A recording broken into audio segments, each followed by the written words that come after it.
बानी पाकिस्तान कायद-ए-आज़म मोहम्मद अली जिन्नाह ने अपनी सियासी और पार्लिमानी ज़िंदगी में बिलाशुबा सैकड़ों तकारीर की होंगी, मगर जो शोहरत उनकी 11 अगस्त सन 1947 को पाकिस्तान की पहली दस्तूर साज असम्बली के इफ्तिताही इजलास में की गई तकरीर को मिली, वो शायद किसी दूसरी तकरीर के हिस्से में ना आ सकी।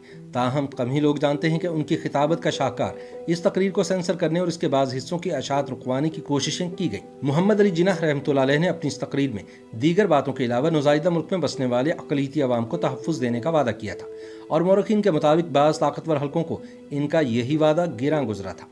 क़याम पाकिस्तान के ऐलान के बाद बानी पाकिस्तान 7 अगस्त सन 1947 को कराची तशरीफ़ लाए थे। कराची वो शहर था जिसे नए मुल्क का दारुल हुकूमत भी बनना था।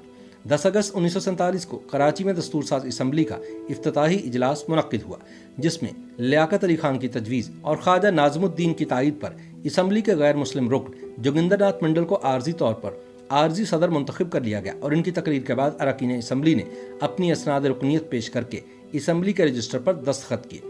अगले रोज दस्तूर साज असम्बली का इजलास दोबारा मुनक्किद हुआ, जिसकी सदारत जोगिंदर नाथ ने की। उन्होंने असम्बली को बताया कि कायदे ऐवान यानी लीडर ऑफ द हाउस के इंतखाब के लिए 7 अरकान ने मोहम्मद अली जिन्नाह को नामजद किया है, और इतने ही अरकान ने इनकी नामजदगी की तायीद की है। मंडल ने मजीद बताया कि तमाम कागजात नामजदगी दुरुस्त हैं, और चूंकि कोई और उम्मीदवार नहीं है, इसलिए मैं ऐलान करता हूँ कि मोहम्मद अली जिन्नाह मुत्तफ़िका तौर पर दस्तूर साज असम्बली के सदर मुंतखब करार दिए जाते हैं।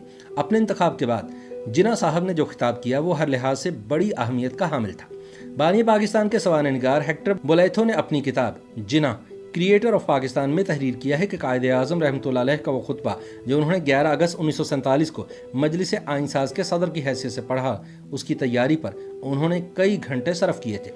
उस खुतबे के जरिए उन्होंने ये ऐलान किया कि पाकिस्तान के सब शहरियों को बराबर के हुकूक हासिल होंगे, और इस मामले में मजहब व मिल्लत का कोई इम्तियाज़ रवा न रखा जाएगा।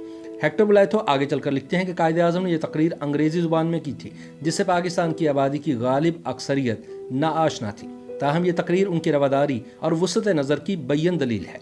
4 दिन पहले जब मोहम्मद अली जिन्नाह फातिहाना शान से कराची की सड़कों पर से गुजरे थे, तो उन्होंने शहर के हिंदुओं को खामोश और मुतफक्किर पाया था।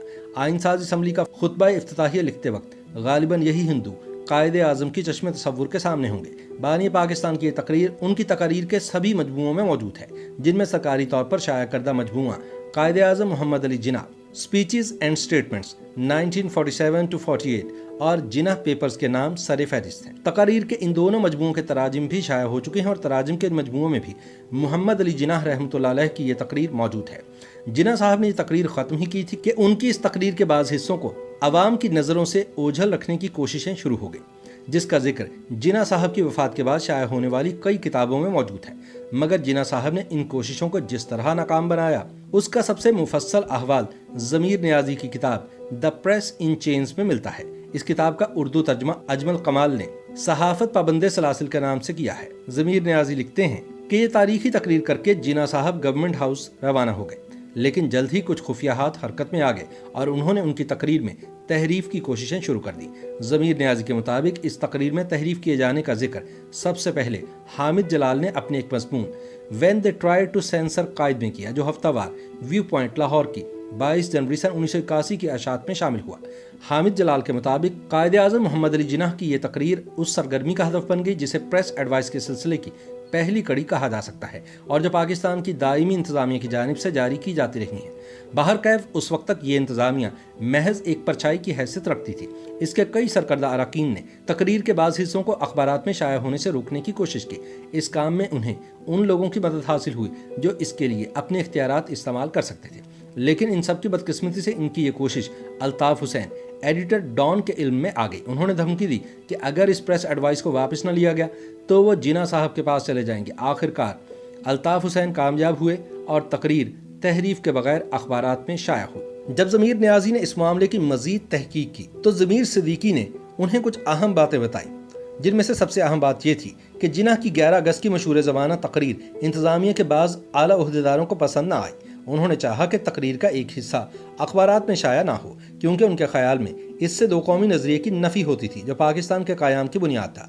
ये अल्ताफ़ हुसैन मरहूम थे जिन्होंने इनसे इत्तफ़ाक़ नहीं किया और इसरार किया कि तकरीर को किसी तहरीफ के बगैर जूं का तूं शाया होना चाहिए। उन्होंने धमकी दी कि वह जिन्नाह साहब से जाकर इस्तफसार करेंगे कि इस हिस्से को छपना चाहिए या नहीं। इस तरह तकरीर को असल सूरत में अखबारात के हवाले किया गया।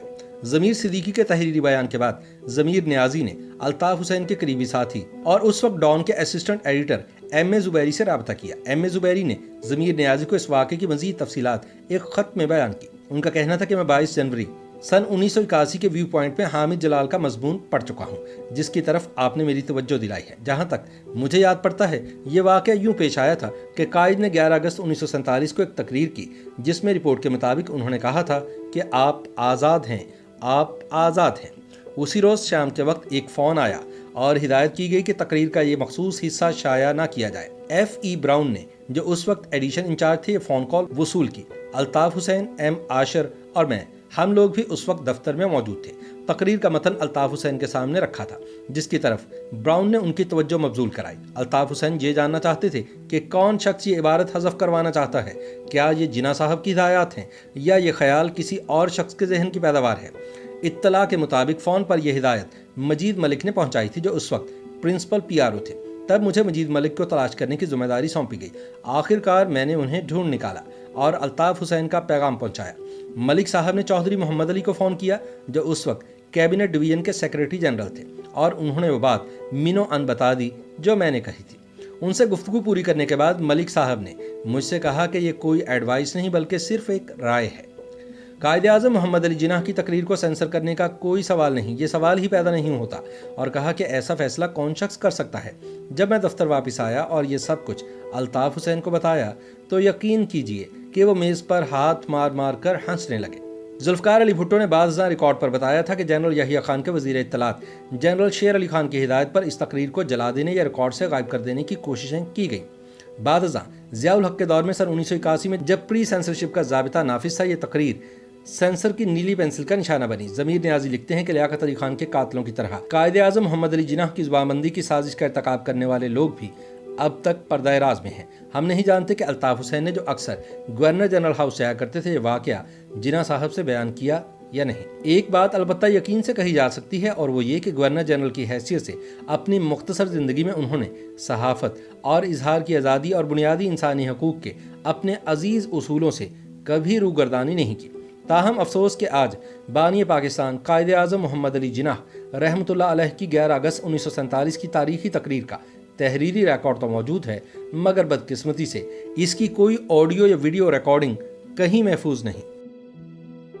YouTube पर गूगली न्यूज देखने के लिए youtube.com की सर्च बार में गूगली न्यूज TV टाइप करें। गूगली न्यूज के पेज पर सुर्ख रंग के सब्सक्रिप्शन वाले बटन पर क्लिक करना ना भूलिए। YouTube पेज पर अपलोड होने वाली वीडियोस से बाखबर रहने के लिए बेल आइकन पर क्लिक कीजिए। आपको हर नई वीडियो के बारे में नोटिफिकेशन मौसूल हो जाएगा।